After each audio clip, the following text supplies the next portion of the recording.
And we can cross now to New York and speak to Hoda Osman. Hoda, President Biden's call for unity, in that message, he specifically referenced the surge of hate crimes against Muslims in the aftermath of 9/11.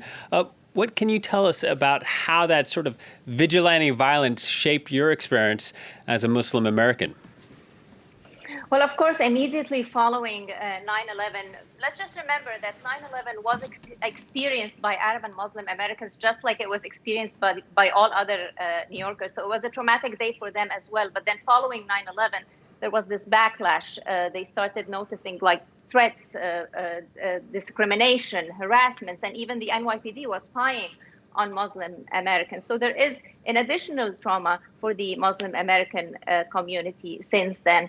And if we think of what's happened now in those 20 years, have things improved? Of course, Trump didn't help. Islamophobia increased. The Muslim ban, things became more difficult for a while. We're hoping that things becomes better for Muslim Americans as they are part of New York. But I also have to mention that as, a Muslim American living in New York is a special place where, you feel welcomed. You don't feel different. And it's something that's appreciated also by Muslim and Arab Americans. Yeah, Hoda, thank you for that personal experience. Let's look ahead now to Saturday in New York. That will be President Biden's first stop. Commemorations also to be held in Arlington and Shanksville. Tell us a bit more about how Saturday will unfold.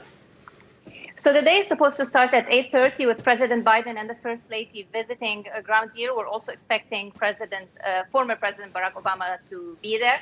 He's then going to move on to go to the sites of the two other attacks at the Pentagon and in Shanksville, Pennsylvania. Here in New York and all over New York State, the government flags are going to be flown at half-mast. We also have numerous other events planned. The Fire Department of New York is planning its own event to commemorate the over 300 members of the fire department who lost their lives, in addition to service days, performances, and numerous other events. And then when it gets dark, iconic buildings and big buildings here in New York are going to be lit in blue. And Hoda, this anniversary is painful for many people, as you were saying earlier, but others see it as necessary to pay tribute. What is the mood like where you are in New York?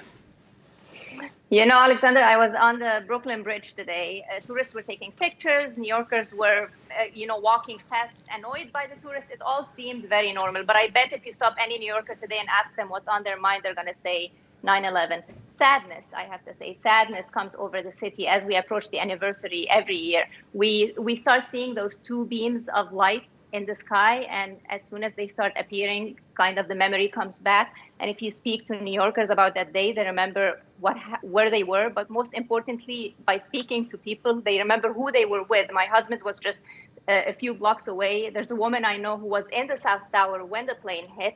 She came down 70 flights and was able to get out of the building before it collapsed. She says that every year it's painful, but this year it's particularly painful. I have to say that also what's special about this year, not just that it's the 20th anniversary, but I feel that there is some reflection by New Yorkers about what happened in those 20 years. How did the U.S. React, and what's the cost that was paid during those 20 years? In addition to the nearly 3,000 who died, many more have died since then, whether it's of sickness related to the first responders who were at the site of the attack, but also in the post-9/11 wars. There's a report that was issued by Brown University recently, which estimates that 900,000 lives were lost and nearly $8 trillion were spent on the post-9/11 wars. So there's some soul-searching happening, and especially with what's happened in Afghanistan recently, the fact that the Taliban is back in power makes this anniversary all the more difficult. All right, Hoda, thank you very, very much. Hoda Osman reporting from New York.